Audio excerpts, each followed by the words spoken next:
আসসালামু আলাইকুম। সবাইকে স্বাগত জানাচ্ছি আরও একটি নতুন এপিসোডে। আজকের এই ঘটনাটি পাঠিয়েছেন গালিব আবরার। তাহলে চলে যাচ্ছি মূল ঘটনাতে। তার আগে সবার কাছে অনুরোধ থাকবে, যারা যারা চ্যানেলটি সাবস্ক্রাইব করেননি অবশ্যই সাবস্ক্রাইব করে নেবেন এবং লেখকের ফেসবুক পেজ ডিসক্রিপশন বক্সে দেওয়া আছে, অবশ্যই লাইক দিয়ে ফলো করে দিবেন। ভয়, রোমাঞ্চকর, রহস্য ও চেনা দিয়ে নির্মিত। পাইথন, কি হয়েছে তোমার হাতে? কি করে হলো এটা? কে করেছে? নিজের একটু খেয়াল রাখতে পারো না? তোমার কিছু হলে আমার কি হবে? পাইথন বিরক্ত হয়ে বলল, শুধু এই কারণে আমি কোনো সম্পর্কে জড়াতে চাই না। আমি চাই না আমার জন্য কেউ কষ্ট পাক, কেউ আমার যত্ন নিক। আমি চাই না কেউ আমার মৃত্যুতে অঝরে কাঁদবে। আমি চাই না আমার কোনো পিছুটান থাক। তাই আগেই বলেছি, এখনো বলছি, এসব ন্যাকামি আমার সামনে করবে না। দূরে থাকো আমার কাছ থেকে। ডালিয়া বেশ কষ্ট পেল এসব শুনে। চোখের নীলচে পানি মুছে কিছু না বলে উঠে চলে যাচ্ছিল। পাইথন ডালিয়াকে ডাক দিল, আচ্ছা শোনো, একটা জিনিস জানতে চাই তোমার কাছে। ডালিয়া কৌতূহল নিয়ে হাসি দিয়ে ফিরে এসে বলল, কি জানতে চাও? পাইথন বলল, আমি এমন একজনের মুখোমুখি হয়েছি যার শক্তির কাছে আমি খুবই তুচ্ছ। কোনো জিনের মাঝে এত শক্তি থাকতে পারে না। সে একটা বাচ্চা হলেও তার সামনে একটা পুরো সেনাবাহিনী কিছুই না। ডালিয়া বলল, তার মাঝে কি এমন কোনো চিহ্ন দেখেছো যেটা তাকে সবার থেকে আলাদা করে? পাইথন একটু ভেবে বলল, হ্যাঁ, তার কপালে একটা সাপের চিহ্ন ছিল, সেটা থেকে আলো ছড়াচ্ছিল। ডালিয়া বলল, আমার বাবা একজন তান্ত্রিক ছিল, সেই সুবাদে আমি কিছুটা হলেও জানি। তুমি সত্যি বলছো, সে কোনো জিন না, সে একজন ভ্যাম্প। পাইথন অবাক হয়ে বলল, ভ্যাম্প? ডালিয়া বলল, হ্যাঁ, এই ভ্যাম্পদের জন্ম হয় যখন দুটি ভিন্ন জাতের জিন চন্দ্রগ্রহণের রাতে মিলিত হয়। ভ্যাম্পরা জিনদের থেকে অনেক বেশি শক্তিশালী হয়ে থাকে। তোমার কপাল ভালো, তুমি বেঁচে ফিরেছ, কারণ তারা যাকে একবার মারবে বলে ঠিক করে, তারা তাকে না মেরে নিঃশ্বাস নেয় না। পাইথন চিন্তিত হয়ে ভাবতে লাগলো, রানী ফারিস্তার মেয়ে ভ্যাম্প হলো কিভাবে?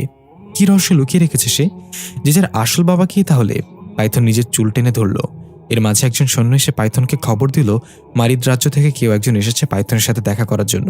খুব গুরুত্বপূর্ণ কিছু কথা বলার আছে। সে আপনার জন্য পাহাড়ের চূড়ে অপেক্ষা করছে। পাইথন অবাক হয়ে ডালিয়ার দিকে তাকালো। ডালিয়া বলল, আমাদেরকে এভাবে তাকাচ্ছ কেন? মনে হচ্ছে আমি তাকে ডেকেছি। পাইথন কিছু না বলে উঠে চলে গেল। ডালিয়াও পাইথনের পিছু নিল। পাইথন পাহাড়ের চূড়ায় পৌঁছে তাইবাকে দেখে অবাক হয়ে জিজ্ঞাসা করলো, আপনি এখানে? রানী ফারিস্তা যদি জানতে পারে তাহলে আপনি শেষ। তাইবা বলল, সেটা হবে না, ফারিস্তা আমাকে পাঠিয়েছে আপনার কাছে। পাইথন অবাক হয়ে বলল, রানী ফারিস্তা পাঠিয়েছে? কিন্তু কেন? তাইবা ডালিয়ার দিকে তাকিয়ে বলল, এটা একটা গোপন সাক্ষাৎ। এখানে কি নিজের প্রেমিকাকে নিয়ে আসা জরুরি ছিল পাইথন? ডালিয়া এটা শুনে খুশিতে তাইবাকে জড়িয়ে ধরে বলল, তোমার মুখে ঠাড়া পড়ুক, দুঃখিত, ফুল চন্দন পড়ুক। কেউ তো স্বীকৃতি দিল আমি পাইথনের প্রেমিকা। পাইথন ধমক দিয়ে ডালিয়াকে এখান থেকে যেতে বলল। ডালিয়া ধমক খেয়ে মুখ ফুলিয়ে চলে গেল। যেতে যেতে তাইবাকে বলল, গরিবের বাড়িতে 4টা হরিণের বিরিয়ানি খেতে যেও সময় করে। ডালিয়া চলে গেলে তাইবা বলল, এটা কি পাগলাগারদ থেকে ছাড়ছে কে? পাইথন বলল, ছাড়েন তোর কথা, এখন বলেন রানী কেন আপনাকে পাঠালো আমার কাছে, তাও এত গোপনে? সে কি আমাকে ঘুষ দিয়ে তার পক্ষে নিতে চায় নাকি? তাইবা হেসে বলল, আপনাদের রাজ্যে কি পাগল হওয়ার জন্য আলাদা প্রশিক্ষণ কেন্দ্র আছে নাকি? রানী ফারিস্তা আপনাকে ঘুষ দিবে না, বরং আমি এখন আপনাকে যা জানাবো তাতে আপনি নিজে যাবেন ফারিস্তার সাহায্য নিতে। পাইথন বলল, কি এমন গোপনীয়তা শুনি? তাইবা বলল, আপনি ঘুলছেন না, জন্মগতভাবে আপনি ইফরিতের বংশধর। আপনার বাবা একজন ইফরিত ছিল। পাইথন অবাক হয়ে বলল, আপনি কি জানেন কি বলছেন? মাটা ঠিক আছে?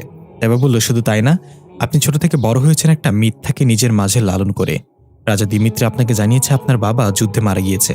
হ্যাঁ, আপনার বাবা যুদ্ধে মারা গিয়েছে, তবে সেই যুদ্ধ ছিল ঘুল আর ইফরিতদের মাঝে, আর রাজা দিমিত্রি স্বয়ং আপনার বাবাকে হত্যা করেছে। রাগে পাইথনের চোখ লাল হয়ে গেল।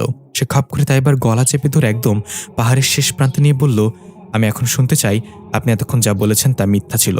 তাইবা উল্টো পাইথনকে লাথি মেরে ফেলে দিয়ে নিজের গলায় হাত ডলতে বলল, যদি এগুলো মিথ্যা হতো তাহলে আমার চেয়ে বেশি খুশি আর কেউ হতো না। আমি আপনার সাথে একটা পরিকল্পনা করেছিলাম ফারিস্তাকে শেষ করার জন্য, কিন্তু ফারিস্তা আমাদের চেয়ে 2 কদম এগিয়ে। তার এমন অদৃশ্য শক্তি আছে যা দিয়ে সে অনেক অজানা রহস্য ভেদ করতে পারে। আমি রাজপ্রাসাদে নিজের জীবন হাতে নিয়ে থাকি, সবসময় ভয়ে থাকি এই বুঝি ফারিস্তা আমার সম্পর্কে সব জেনে গেল। পাইথন এবার স্বাভাবিক হয়ে বলল, হতে পারে রানী ফারিস্তা আমাকে বিভ্রান্ত করার জন্য এটা সাজিয়েছে, সে মিথ্যা কথা বলছে। তবে একটু হেসে বলল, ফারিস্তা জানতো আপনি এটা বলবেন, সে এত কাঁচা খেলোয়াড় না পাইথন। তাই আপনার বাবার একটা উক্তির কথা উল্লেখ করেছে সে, যে উক্তি আপনি ছাড়া আর কেউ জানে না। পাইথন বলল, কি সেটা? তাইবা পাইথনের কানের কাছে এসে বলল, শত্রুর মনে জায়গা করে নাও, তারপর সময় বুঝে তার কলিজা ছিঁড়ে ফেলো। পাইথনের চোখে পানি টলমল করছে। পাইথনের চোখে তার বাবার সাথে কাটানোর সময়গুলো ভাসতে লাগলো। ছোট্ট পাইথন তখন তার বাবার কোলে খেলা করছে। সবেমাত্র পাইথনের মুখে বুলি ফুটেছে। এখানে আমরা জানতে পারি পাইথনের আসল নাম রাকা। তখন ঘুল আর ইফরিতদের মাঝে যুদ্ধ চলছিল। পাইথনের বাবা তার বাচ্চা ছেলেকে চুমু খেয়ে বলল, জানি না আমাদের ভাগ্যে কি আছে রাকা, আমি আমার শেষ নিঃশ্বাস অবধি তোমাকে রক্ষা করব। ঘুলটা আমাদের যেখানে পাচ্ছে সেখানে হত্যা করছে। তারা সংখ্যায় অনেক বেশি। আমাকে কথা দাও, তুমি বেঁচে থাকবে রাকা। তুমি ঘুলদের কলিজা আঘাত করবে, আমাদের উপর করা সকল অত্যাচারের প্রতিশোধ নিবে। কথা দাও আমাকে। ছোট পাইথন কিছু না বুঝলো বাবার মুখের দিকে এক দৃষ্টিতে তাকিয়ে রইল। নিজের অজান্তেই পাইথন তার বাবার হাতে হাত রাখল। পাইথনের বাবা খুশি হয়ে তাকে জড়িয়ে ধরে সুন্দর একটা গান গাইতে ধরল। গান শুনতে শুনতে পাইথন ধীরে ধীরে ঘুমিয়ে গেল। তখনই সেখানে রাজা দিমিত্রি আক্রমণ শুরু করে দিল। এক এক করে সবাইকে মেরে ফেলল। পাইথনের বাবা আধমরা অবস্থায় তাকে জড়িয়ে ধরে আছে এখনো। পাইথনের কান্নার শব্দে সেখানের বাতাস ভারী হয়ে গেল। রাজা দিমিত্রি এসে পাইথনের বাবার বুকের ওপর পা রেখে তার গলায় তরবারি ঠেকে বলল, তোদেরকে বলেছিলাম আমার অনুগত্য করতে, কিন্তু তোরা শুনলি না। যারা আমার অনুগত্য করেছে তারা মুক্তি পেয়েছে, তোরা সবাই মরবি এখন। পাইথনের বাবা থু করে রাজা দিমিত্রির চেহারায় থুতু ছুঁড়ে মারল। রাজা দিমিত্রি প্রচণ্ড রেগে পাইথনের বাবার বুকের উপর এক পা দিয়ে আঘাত করতে লাগলো এবং একের পর এক তরবারি দিয়ে তার উপর আঘাত শুরু করে দিল। আঘাত করতে করতে তার শরীর কয়েক টুকরো করে ফেলল। এরপর রাজার সৈন্যরা কুন্দনরত পাইথনকেও মেরে ফেলতে চাইল, বাট রাজা বাধা দিল। ওদের বংশের একজনকে জীবিত রাখবো আমি।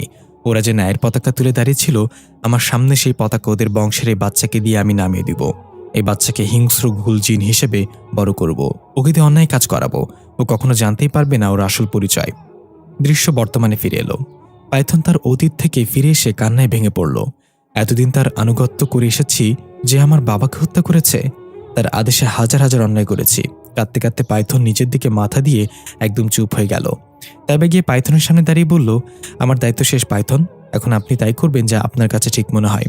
কিন্তু আমার গোপনীয়তা সম্পর্কে যদি আপনি ফারিস্তাকে কিছু বলেন, তাহলে রানী সিলভিয়ার মেয়ের ক্রোধ থেকে আপনি রক্ষা পাবেন না। পাইথন মাথা উঠে অবাকে জিজ্ঞাসা করল, রানী সিলভিয়ার মেয়ে মানে? দৃশ্য চলে আসে পৃথিবীতে। তালিফ রাতের খাবার তৈরি করছে কিচেনে। হঠাৎ মনে হলো খুব দ্রুত পেছন দিয়ে কেউ চলে গেল। তালিফ পেছনে তাকিয়ে দেখল জিজা সোফায় বসে টিভি দেখছে। মনের ভুল ভেবে আবার রান্না করার কড়াইয়ে তাকাতেই তালিফ প্রচণ্ড ঘাবড়ে গেল। 5টা রক্তাক্ত হাতের আঙ্গুলের কড়াইয়ে এখনো সেগুলো নড়াচড়া করছে।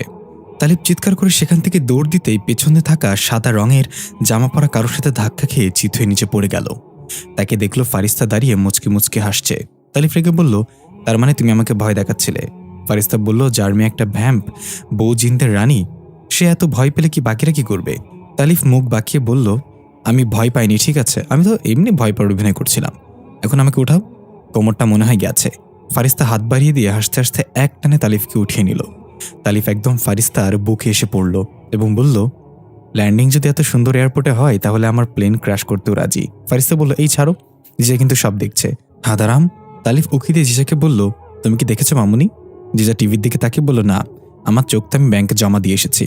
তালিফ আর ফারিস্তা দুজনে হেসে দিল। ফারিস্তা তালিফকে ছেড়ে জিজাকে কোলে নিয়ে বলল, তুমি নাকি খুব দুষ্টামি করো, তোমার বাবার কথা শোনো না? জিজা বলল, আর বাবা যে অন্য মেয়েদের কানের দুল দেখে সেটা কি আমি তোমাকে বলেছি নাকি? তালিফ জিব্বায় কামড় দিয়ে বলল, এই মাইয়া আমারে মার্ডার করায় সারবে। ফারিস্তা তালিফের দিকে আর চোখে তাকিয়ে বলল, কিসের কানের দুল? তালিফ বলল, তোমার সেই কানের দুলের মতো দেখতে আমি একটা মেয়ের কানে দেখেছি, যেটা তোমার কানে একটা ছিল আর এটা ছিল লিয়াকত আলীর কাছে। হতে পারে আমি ভুল দেখেছি, এরকম কানের দুল দেখতে তো অনেকে আছে। ফারিস্তা বলল, মেয়েটার নাম কি? জান্নাত। একটি স্কুল বাস প্রায় 60 জন স্টুডেন্ট এবং 3 জন শিক্ষিকাকে নিয়ে শিক্ষা সফর থেকে ফিরছিল। রাত তখন 12টা বেজে 5 মিনিট। সারাদিনের ক্লান্তিতে সব স্টুডেন্টরাই ঘুমাচ্ছিল, শুধু বাসের কন্ডাক্টর আর ড্রাইভার জেগেছিল। ড্রাইভার হঠাৎ লক্ষ্য করলো দূরে কেউ একজন দাঁড়িয়ে আছে আর হাত দিয়ে বাস থামানোর ইশারা করছে। একটু কাছাকাছি যেতেই বোঝা গেল এটা একটা মেয়ে, চুল দিয়ে তার চেহারাটা ঢেকে আছে। ড্রাইভার বাস না থামিয়ে আর স্পিড বাড়িয়ে দিল। কন্ডাক্টর জিজ্ঞাসা করলো, কি ব্যাপার ওস্তাদ? মেয়েটা হয়তো কোনো বিপদে পড়েছিল, তাকে সাহায্য করা দরকার ছিল আমাদের। ড্রাইভার বলল, অন্ধকারের সবকিছুতে বিশ্বাস করতে নেই মোহন, কারণ তারা অন্ধকার ভালোবাসে। কন্ডাক্টর জিজ্ঞাসা করলো, তারা কারা? আপনি নিশ্চয়ই ভূত প্রেতের কথা বলছেন। সত্যি বলতে বাস্তবে এইসবের কোনো অস্তিত্ব নেই। আমরা ভুল করছি মেয়েটাকে সাহায্য না করে। ড্রাইভার আর কিছু বলল না, এক মনে বাস ছুটিয়ে চলেছে। রাস্তার দুই পাশে লম্বা লম্বা গাছের সারি, তার উপর শুধু খোলা মাঠ। এগুলো কৃষকদের ফসলি জমি। এদিকটায় কোনো বসতি বাড়ি নেই। হঠাৎ সেই মেয়েটা বাসের সামনে চলে আসলো তড়িঘড়ি করে। ড্রাইভার বাস নিয়ন্ত্রণ হারিয়ে সোজা খোলা মাঠে চলে গেল বাস নিয়ে। বাসে থাকা সকল স্টুডেন্টদের ঘুম ভেঙে গেল, আতঙ্কিত এবং চিৎকার চেঁচামেচি করতে লাগলো। ড্রাইভার কোনো মতে বাস থামিয়ে সবাইকে শান্ত হতে বলল। কন্ডাক্টর ভয় ভয় বলল, ওস্তাদ ওটা কি ছিল? ড্রাইভার বলল, সেটাই ছিল যেটা তুমি বিশ্বাস করো না। স্টুডেন্টরা সবাই ড্রাইভারের ওপর খেপে গেল এবং বলল সোজা রাস্তা থাকতে ফাঁকা মাঠে বাস নামিয়ে দেওয়ার জন্য। শিক্ষকরা সবাইকে শান্ত করলো। ড্রাইভার আসল ব্যাপারে না বলে তাদেরকে বুঝালো গাড়ির সামনে একটা হরিণ চলে এসেছিল হঠাৎ, তাই নিয়ন্ত্রণ হারিয়ে ফেলেছিলাম। এবার ড্রাইভার বাস আবার স্টার্ট দিয়ে রাস্তায় উঠে আসতে চাইলেও কিছুতেই আগাচ্ছে না। মনে হচ্ছে কে যেন পেছন থেকে টেনে ধরে রেখেছে বাস। ড্রাইভার কন্ট্রাক্টরকে বলল, নেমে দেখো তো সমস্যা কি। কন্ট্রাক্টর ভয়ে ভয়ে বাসের গেট খুলে নিচে নেমে প্রথমে চারপাশে ভালোভাবে তাকালো। অন্ধকারে কিছুই দেখা যাচ্ছে না আশেপাশে। বাসের হেডলাইটের আলোতে শুধু ফাঁকা মাঠ ছাড়া সামনে আর কিছুই নেই। কন্ট্রাক্টর টর্চ চালিয়ে বাসের চাকার দিকে মেরে দেখল পেছনের চাকা একটা বড় খাদে আটকা পড়েছে। সবাই মিলে ধাক্কা না দিলে বাস ওঠানো যাবে না। কন্ট্রাক্টর যখনই এই কথা ড্রাইভারকে জানানো বাসের জন্য ফিরে আসছিল, তখন খেয়াল করলো একটা কালো বোরকা পরা মহিলা বাসে উঠছে। কন্ট্রাক্টর অবাক হয়ে দৌড়ে গেল। এই, কে আপনি? বাসে কেন উঠছেন? দৌড়ে তাড়াতাড়ি বাসে উঠে মহিলাটিকে খুঁজতে লাগলো। ড্রাইভার এবং বাকি স্টুডেন্টরা তার কাণ্ড থেকে জিজ্ঞাসা করলো, কি হয়েছে, কি করছো তুমি? কন্ট্রাক্টর বলল, আরে এই মাত্র যে একটা বোরকা পরা মহিলা বাসে উঠলো, সে কোথায় গেল? সবাই অবাক হয়ে গেল। ড্রাইভার বলল, কই, আমরা তো কাউকে বাসে উঠতে দেখিনি। তোমাকে নিচে পাঠালাম বাসে কি হয়েছে দেখার জন্য, আর তুমি এখন আবল তাবল কথা বলতেছ। কন্ট্রাক্টর গলার টুটনি ধরে বলল, আল্লাহর কিরা উস্তাদ, আমি তাকে বাসে উঠতে দেখছি। তখন একদম পেছনের ছিটে একটা ছেলে অস্বাভাবিক আচরণ করতে লাগলো। সে ঘুষি দিয়ে বাসের জানালা ভেঙে ফেলল। তার হাত থেকে রক্ত বের হতে লাগলো। সে রক্ত চেটে চেটে খেতে খেতে বলল, আজকে কেউ বাঁচবে না এখানে। সবাই ভয়ে চিৎকার চেঁচামেচি করতে লাগলো। ড্রাইভার উঠে এসে সবাইকে শান্ত করার চেষ্টা করলো। এর মাঝে হঠাৎ সেই ছেলেটার শরীর থেকে মাথাটা আলাদা হয়ে গেল আপনা আপনি। মাথাটা ফুটবলের মতো গড়িয়ে কন্ট্রাক্টরের পায়ের কাছে এসে পড়ল। এই দৃশ্য দেখে সবাই চিৎকার করতে করতে বাস থেকে নেমে যেতে চাইল, কিন্তু কোন এক অদৃশ্য শক্তি বাসের গেট লক করে দিল। ড্রাইভার গিয়ে গেট ভাঙার চেষ্টা করলো, কিন্তু পারল না। হঠাৎ একটা গম্ভীর কণ্ঠে একদম পেছনের সিট থেকে কেউ বলল, আমার শুধু 30টা শরীর লাগবে। কন্ট্রাক্টর কাঁপা কাঁপা হাতে টর্চ লাইট মারল সেদিকে এবং সবাই খেয়াল করলো কালো বোরকা পরা এক মহিলা বসে আছে, চুল দিয়ে তার পুরো চেহারা ঢাকা। কন্ট্রাক্টর এটা দেখে তার হাত থেকে টর্চ নিচে পড়ে গেল। জোরে চিৎকার দেওয়ার আগেই তার শরীর থেকে মাথা আলাদা হয়ে গেল। পরদিন সকালের দৃশ্য। ফারিস্তার জিজা সোফায় বসে গল্প করছে। তালিফ কিচেনে নাস্তা বানাচ্ছে। জিজা ডাক দিয়ে বলল, এই বাবুর্চি, আমার জন্য তেল ছাড়া পরোটা আর ডিম ছাড়া অমলেট নিয়ে আসো। তালিফ উকি মেরে বলল, ডিম ছাড়া অমলেট কি তোমার নানা বানিয়ে দিয়ে যাবে, ফাজিল কোথাকার। জিজা বলল, আমার সাথে বেশি তেরিবেরি করলে মাকে কিন্তু বলে দেবো তুমি সিগারেটও খাও। ফারিস্তা এটা শুনে বলল, তালিফ, জিজা কি বলছে, তুমি সিগারেট খাও? তালিফ জিজার দিকে অসহায় দৃশ্যে তাকিয়ে বলল, খালি তোর মা যাক, দাদির কিরা, তোর আমি টয়লেটে আটকে রাখবো। ওপর থেকে তালিফের দাদি বলল, তুই আবার আমার নাম নিছোস হতচ্ছাড়া, তোর লাইগা আমার খাওয়ানোর সময় জিব্বাতে কামড় পড়ে, আমারে নিচে আইতে বাধ্য করিস না। তালিফ নাস্তা বানাচ্ছে আর ফারিস্তার দিকে আর চোখে তাকাচ্ছে। ফারিস্তা রাগী ভঙ্গিতে তালিফের দিকে তাকিয়ে আছে। তালিফ বলল, এভাবে দেখছো কেন, আমি তো মাঝে মাঝে খাই। ফারিস্তা বলল, তাহলে আমিও মাঝে মাঝে তোমাকে ছেঁচবো, জ্বলন্ত সিগারেট তোমার। তালিফ পেছনে হাত রেখে বলল, না না, এটা কইরো না, পরে পাদের সাথে ধোয়া বের হবে। ফারিস্তা জিজার দুই কান ধরে হাত রেখে বলল, ছি, বাচ্চার সামনে এগুলো কিসের ভাষা, লজ্জা শরম করেনি তোমার? জিজা বলল, এখন আর কান ধরে লাভ কি, যা শোনার তো শুনেই ফেলেছি। ফারিস্তা ধমক দিয়ে বলল, সবকিছু শুনতে হয় না বুঝছো। এর মাঝেই রিমোট চাপ করে টিভি চালু হয়ে গেল। টিভিতে একটা খবর দেখে ফারিস্তার চোখ আটকে গেল। খবরের শব্দ শুনতে পেল। তালিফও কিচেন থেকে চলে এলো। টিভিতে দেখানো হচ্ছে শহর থেকে দূরে হাইওয়ের পাশে কৃষকদের ফসলি জমিতে একটা ভয়াবহ বাস দুর্ঘটনা ঘটে গেছে। বাসে মোট 65 জন মানুষ ছিল, ড্রাইভার সহ। কিন্তু সেখানে পরিপূর্ণ বডি পাওয়া গিয়েছে মাত্র 35 জনের। বাকি 30 জনের শুধু মাথা পাওয়া গিয়েছে, শরীরের কোনো চিহ্ন পাওয়া যায়নি। এখন কথা হচ্ছে, এটা কি সত্যি কোনো দুর্ঘটনা ছিল নাকি পরিকল্পিত হত্যাকাণ্ড? এমন নৃশংসভাবে কে মানুষকে মারতে পারে? খবর দেখে তালিফ ফারিস্তার দিকে তাকালো। ফারিস্তা বলল, এরকম ভাবে শুধু মারিদ জিনরাই মানুষকে মারতে পারে, কিন্তু আমি রানী হওয়ার পর মানুষ হত্যা সম্পূর্ণ নিষিদ্ধ করে দিয়েছিলাম। তাহলে এগুলো কে করলো?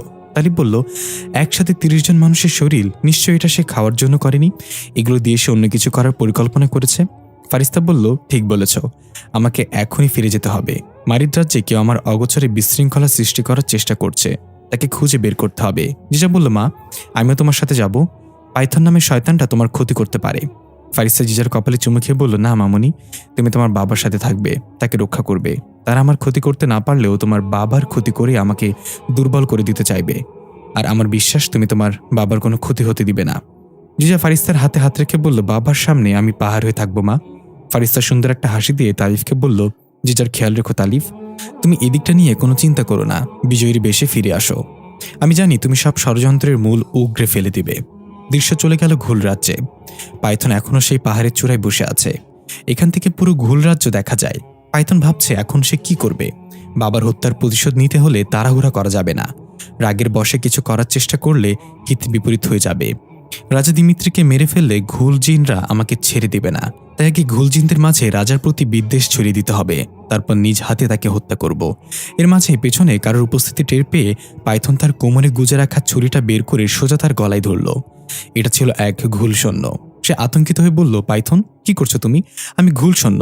পাইথন ঝাঁঝালো কণ্ঠে বলল, এখানে কেন এসেছো? সৈন্য বলল, রাজা দিমিত্রি তোমাকে ডেকে পাঠিয়েছে, সে খবর দিতে এসেছে। পাইথন রাজা দিমিত্রির নামটা শুনে ক্ষিপ্ত হয়ে এক টানে ছুরি দিয়ে তার গলা কেটে ফেলল আর চিৎকার করে বলল, ঠিক এইভাবে আমি দিমিত্রির গলা কেটে ফেলবো, ঠিক এইভাবে। পাইথন নিজের ক্রোধ ঠান্ডা করে রাজার দরবারে গিয়ে হাজির হলো। রাজা দিমিত্রিকে দেখেই হাতের মুষ্টি শক্ত করে চেপে ধরল পাইথন। রাজা দিমিত্রি বলল, পাইথন যুদ্ধের প্রস্তুতি কতদূর আগালো? পাইথন নিজের ছুরিটা বের করে হিংস্র বাঘের মতো রাজা দিমিত্রির উপর ঝাঁপিয়ে পড়ে একের পর এক ঘা মারতে লাগলো, ঠিক যেভাবে রাজা দিমিত্রি তার বাবাকে মেরেছিল। পাইথনের চেহারা রাজার কালো রক্তের ছিটায় ভরে গেল। রাজার টুকরো টুকরো হয়ে যাওয়া শরীরটা এখনও কাঁপছে। পাইথন ধ্যান ভাঙলে রাজা দিমিত্রির ডাকে, পাইথন আমি তোমাকে কিছু জিজ্ঞাসা করেছি? পাইথন এগুলো নিজের মনে ভাবছিল। রাজাটাকে পাইথন থতমত খেয়ে বলল, হ্যাঁ রাজা দিমিত্রি, যুদ্ধের প্রস্তুতি খুব ভালোভাবে এগিয়ে যাচ্ছে। সৈন্যরা অধীর আগ্রহে অপেক্ষা করছে মারিদ জিনদের কচু কাটা করার জন্য। রাজা দিমিত্রি সিংহাসন থেকে উঠে পাইথনের সামনে এসে তার কাঁধে হাত রেখে বলল, তুমি তোমার বাবার মতো একজন বীর যোদ্ধা। তোমার বাবা ছিল একজন হার না মানা সৈনিক, মৃত্যু বেছে নিয়েছে তবুও শত্রুর সামনে মাথা নত করেনি। পাইথন তাতে দাঁত চেপে বলল, সবই আপনার কৃপা রাজা দিমিত্রি, আমি আপনার কাছে ঋণী। এদিন শোধ না করে আমি মরব না। রাজা দিমিত্রি বলল, তোমাকে আজ অন্যরকম লাগছে পাইথন, তোমার মাঝে সেই হিংস্র ভাবটা আমি দেখতে পাচ্ছি না। কি হয়েছে বলো আমাকে, আর তোমার হাতে কি হয়েছে? পাইথন নিজের হাতের দিকে তাকিয়ে বলল, তেমন কিছু না, প্রশিক্ষণের সময় ব্যথা পেয়েছে। আর আমি ঠিক আছি রাজা, যুদ্ধের প্রস্তুতি নিয়ে শুধু একটু ক্লান্ত। রাজা দিমিত্রি বলল, ঠিক আছে যাও, আর রানী ফারিস্তার সাথে আমি যুদ্ধের আগে কথা বলতে চাই, তাকে খবর পাঠাও।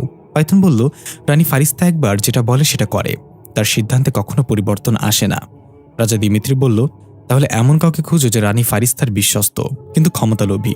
আমরা তাকে এমন জায়গা থেকে আঘাত করব যা সে কল্পনাও করতে পারবে না। পাইথনের মনে পড়ে গেল তাইবার কথা, কিন্তু রাজাকে সেটা জানালো না। পাইথন বলল, আমরা চাইলেই তো সরাসরি আক্রমণ করতে পারি আমাদের হিংস্র সৈন্য নিয়ে। ফারিস্তার বাবার শক্তি নেই ঠেকানোর, তাহলে আমরা সেটা না করে অন্য উপায় খুঁজছি কেন? রাজা দিমিত্রি বলল, কারণ হিংস্র সৈন্যরা বেপরোয়া, তারা পুরো মারিদ রাজ্য ধ্বংস করে ফেলবে, সাথে লিজিব গাছও ধ্বংস হয়ে যাবে। তাহলে এই যুদ্ধের ফলাফল কি হবে? আমি কিছুই পাবো না। এই যুদ্ধে আমি হিংস্র সৈন্য ব্যবহার করব না। পাইথন বলল, ঠিক আছে, আপনি যেমনটা বলবেন, শত্রুর মনে জায়গা করে নেব, তারপর তার কলিজা ছিঁড়ে ফেলবো। এই বলে পাইথন বের হয়ে গেল। রাজা দিমিত্রি পাইথনের শেষ কথাটা শুনে তার চলে যাওয়ার দিকে তাকিয়ে রইল। দৃশ্য চলে গেল মারিদ রাজ্যে। তাইবা 30টা শরীর নিয়ে সেই জঙ্গলে ডাইনির কাছে পৌঁছে গিয়েছে। ডাইনি তার ঝুপির থেকে বের হয়ে এসে ভয়ঙ্কর হাসিতে বলল, তুই তো খুব ভয়ানক রে, প্রহরীদের চোখ ফাঁকি দিয়ে সোনালী ঘর পার হয়ে এইগুলো নিয়ে এসেছিস, তুই তো লক্ষ্যে পৌঁছে যাবি খুব তাড়াতাড়ি।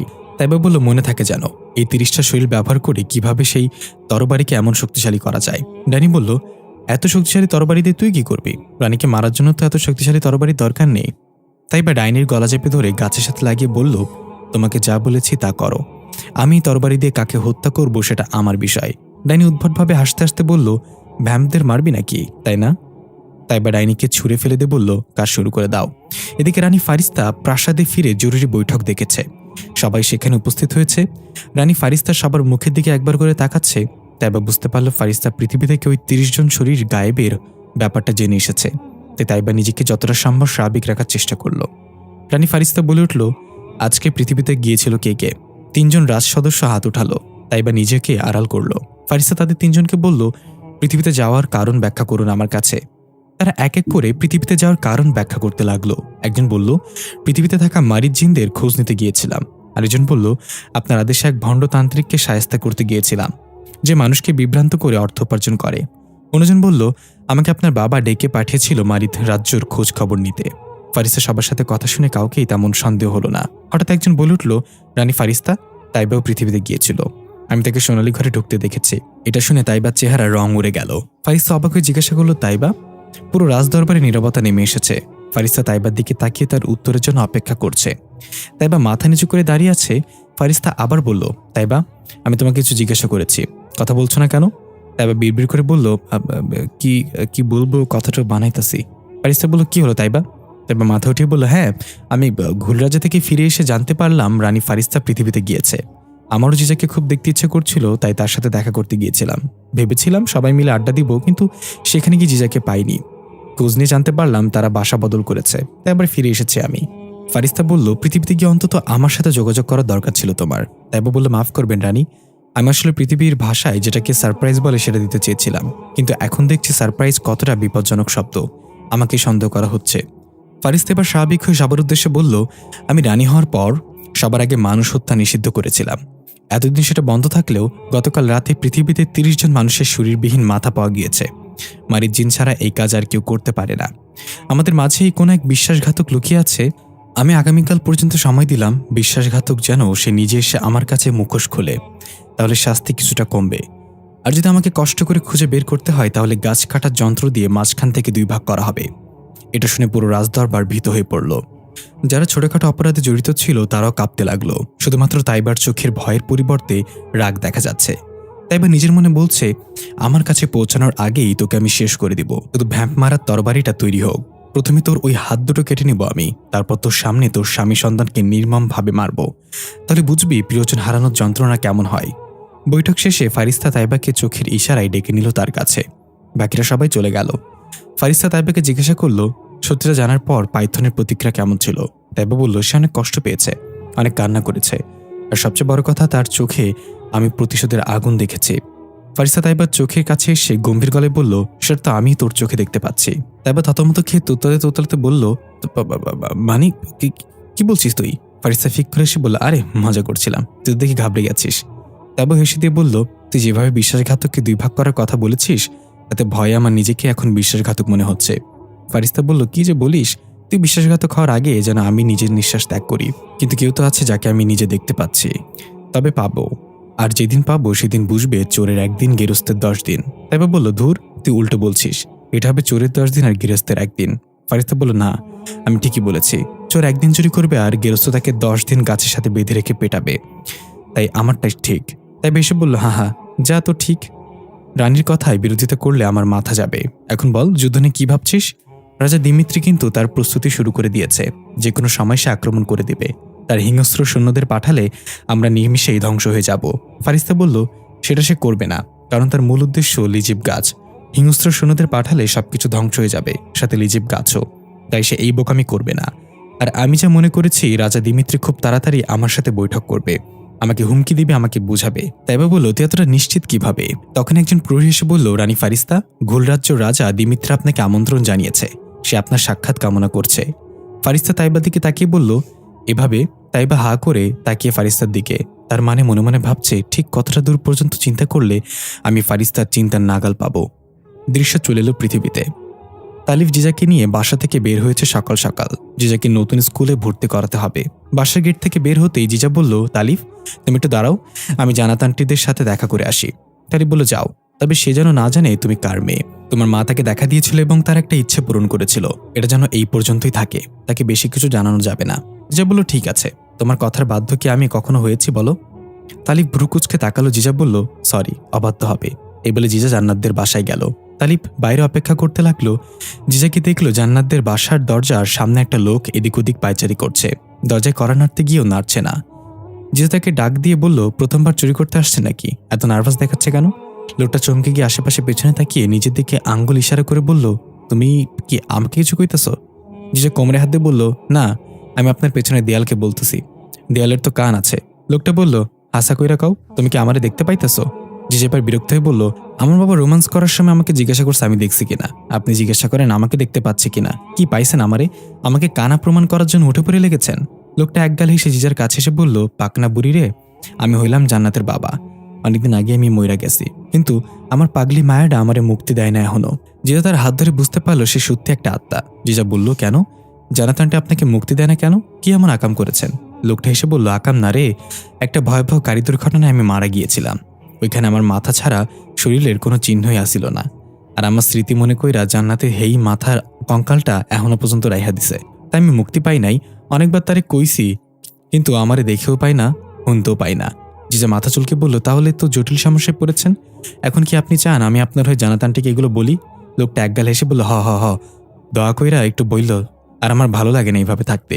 জিজা বলল, ঠিক আছে, তাহলে আমার একটা শর্ত আছে। লোকটা বলল, কি তা? জিজা তালিফকে দেখিয়ে বলল, ওই যে বাইরে যে ব্যাটাটাকে দেখছেন, সে আমার বডিগার্ড, সবসময় আমার পিছু পিছু থাকে। তার জন্য আমি ভালো মতো বন্ধুদের সাথে আড্ডা দিতে পারি না। আপনি গিয়ে তাকে একটু ভয় দেখে আসেন। এর জন্য লোকটা এক কথায় রাজি হয়ে ছুটে গেল তালিফের কাছে। তালিফ দাঁড়িয়ে বারবার ঘড়ির দিকে তাকাচ্ছে আর বলছে, জিজা এখনো আসছে না কেন? তখনই তালিফের মনে হলো কেউ তার কানে ফু দিয়েছে। চমকে গিয়ে আশেপাশে তাকালো, কিন্তু কাউকে দেখতে পেল না। আবার হঠাৎ করেই উপর থেকে একটা মাকড়সা উড়ে এসে তালিফের জামার ভেতর ঢুকে গেল। তালিফ অস্থির হয়ে হাত ঢুকে জামার ভেতর থেকে সেটা বের করতে লাগলো। তালিফ মাইকেল জ্যাকসনের মতো ডান্স পোজ করতে লাগলো। মাকড়সাটা ঘুরতে ঘুরতে তালিফের প্যান্টের ভেতর ঢুকে গেল। তালিফ বাদরের মতো লাফাতে শুরু করলো। এমন অদ্ভুত অঙ্গিভঙ্গি দেখে রাস্তায় যাওয়া আসা করা মানুষ হাসতে লাগলো।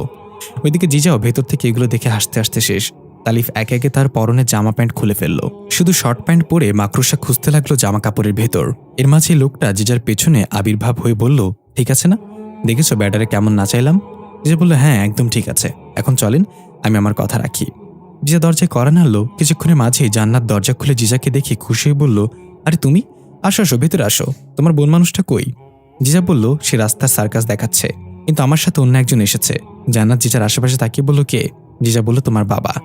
জান্নাতের হাতে থাকা পানির গ্লাসটা পড়ে ভেঙে টুকরো হয়ে গেল। জান্নাত বলল, কি? বাবা মানে? আমার বাবা তো নেই। জিজা বলল, সে আছে। আপনার মায়ের জন্যই সে যেতে পারেনি, তবে আপনি নিজের অজান্তে তাকে কষ্ট দিচ্ছেন। জান্নাত একটু রেগে বলল, কি সব বলছো তুমি? বাচ্চা বাচ্চার মতো থাকবে। বলেছি না আমার বাবা অনেক আগে মারা গিয়েছে, সে কিভাবে আসবে? এই বলে জান্নাত দরজা বন্ধ করে দিতে চাইলে জিজা জান্নাতের বাবার দিকে একবার তাকিয়ে দেখলো সে অসহায় দৃষ্টিতে তার মেয়ের দিকে তাকিয়ে আছে। জিজা জান্নাতকে বলল, তাহলে আপনার বালিশের পাশে তার মাথার কঙ্কালটা রেখেছেন কেন? আপনার উচিত ছিল তার শরীরের শেষ অঙ্গটা দাফন করে দেয়া। এটা শুনে জান্নাত থমকে গেল। দরজা বন্ধ না করে জিজার দিকে এগিয়ে এসে বলল, তুমি এটা কিভাবে জানলে? তুমি তো আমার বাসায় কখনো আসোনি। জিজা তার পাশে দাঁড়ানো জান্নাতের বাবার দিকে তাকালো।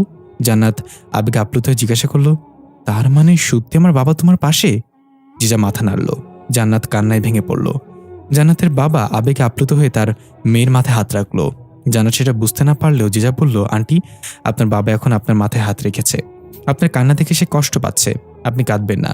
জান্নাত তবুও নিজের কান্না থামাতে পারছে না। জান্নাত জড়িত কণ্ঠে বলতে লাগলো, বাবা, আমি নিজের অজান্তেই তোমাকে এতগুলো বছর কষ্ট দিয়ে এসেছি। তুমি আমাকে স্বপ্নের মাঝে অনেকবার ইঙ্গিত দিয়েছিলে, কিন্তু আমি বুঝতে পারিনি। আমাকে মাফ করে দাও। তুমি যখন মারা যাও তখন আমি মৃত্যু কি সেটা বুঝি না। মা যখন তোমার কাটা মাথাটা বুকে জড়িয়ে কান্না করছিল, তখন আমিও বুঝিনি তুমি আর কখনো ফিরে আসবে না। সেদিনের পর প্রতিটা সন্ধ্যায় আমি তোমার অপেক্ষায় বসে থাকতাম। মাকে জিজ্ঞাসা করলে মা বলতো, তুমি নাকি তারার দেশে চলে গেছো। তারার দেশ তো অনেক দূর, ভেবেছিলাম তাই তোমাকে ফিরতে দেরি হচ্ছে। কিন্তু ধীরে ধীরে আমি বুঝতে শিখি তারার দেশে যাওয়া যায়, ফিরে আসা যায় না। অনেক ভালোবাসি বাবা তোমাকে। জিজা বলল, আন্টি, তোমার বাবাও তোমাকে অনেক ভালোবাসে, এখন তাকে মুক্তি দাও। জান্নাত চোখের পানি মুছে বলল, আমি এটা করবো বাবা, ওপারে ভালো থেকো। জান্নাতের বাবা হাসি মুখে আস্তে আস্তে অদৃশ্য হয়ে গেল।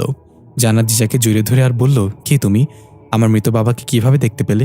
জিজা সত্যিটা বলতে গিয়েও থমকে গেল। কথা ঘুরে বলল, তুমি জানো না বাচ্চারা অ্যাঞ্জেলের রূপ হয়? তারা এমন অনেক কিছু দেখে যা তোমরা দেখতে পাও না। জান্নাত হাসিতে জিজার গাল টেনে বলল, হ্যাঁ, পাকা বুড়িটা। তাহলে এখন কোথায় যাচ্ছিলে, নাকি আমার কাছে এসেছিলে? জিজা বলল, বোন মানুষের সাথে স্কুলে যাচ্ছিলাম, ভাবলাম তোমার সাথে একটু দেখা করে যাই, আর এসে এই কাণ্ড ঘটে গেল। জান্নাত বলল, ভালোই হয়েছে, তাইলে স্কুলে যাও, আমি সম্পূর্ণ কাজটা শেষ করে তারপর দেখা করব তোমার সাথে। জিজা হাসি খুশিভাবে চলে এলো। এসে দেখলো তালিফের ইস্ত্রি করা জামা কাপড়ের অবস্থা দুমড়ে মুচড়ে গেছে, সেগুলো পরে দাঁড়িয়ে আছে। জিজা কিছু না জানার ভান করে মুখে হাত দিয়ে বলল, হাই হাই তালিফ, তুমি কি গ্যান্ডারের রস বের করা মেশিনে ঢুকে গিয়েছিলে নাকি? এই কি অবস্থা? তালিফ ঘড়ির দিকে তাকে বলল, আমার কথা ছাড়ো, তুমি কখন গিয়েছো ভেতরে? আমি তো ভাবছি তার সাথে বসে সিরিয়াল দেখা শুরু করে দিছো। জিজা বলল, চলো যেতে যেতে বলছি, আমি একটা মহৎ কাজ করে এসেছি। হাঁটতে জিজা তালিফকে সবকিছু খুলে বলল। তালিফ সব শুনে খুশি হয়ে জিজাকে বলল, বাহ, তাহলে তো তুমি খুবই নেক কাজ করে এসেছো। জিজা বলল, আমি সবসময় নেক কাজই করি, তুমি বুঝতে চাও না আমাকে। তালিফ বলল, হ্যাঁ হ্যাঁ, কিন্তু এক সেকেন্ড, আমার জানা মতে তুমি এমনি এমনি কাউকে সাহায্য করবে না, বিনিময়ে কিছু তো চেয়েছো তার কাছে, সেটা কি? জিজা জিব্বায় কামড় দিয়ে বলল, ধুর, তুমি খালি আমাকে সন্দেহ করো, এই জন্যই তোমার সামান্য একটা মাকড়সা ন্যাংটা করে দিয়েছে। তালিফ বলল, এই তুমি কিভাবে জানলে মাকড়সা আমাকে? তার মানে এটা তোমার বিনিময় সাহায্য ছিল। জিজা দৌড় দিয়ে বলল, আজকে আমি শেষ। তালিফ জিজার পিছনে দৌড়াতে দৌড়াতে বলল, ওই পেতনি, দাঁড়া বলছি, আজকে তুই শেষ। দৃশ্য চলে গেল ঘুল রাজ্যে। রাজা দিমিত্রির আমন্ত্রণে রানী ফারিস্তা ঘুল রাজ্যে এসেছে।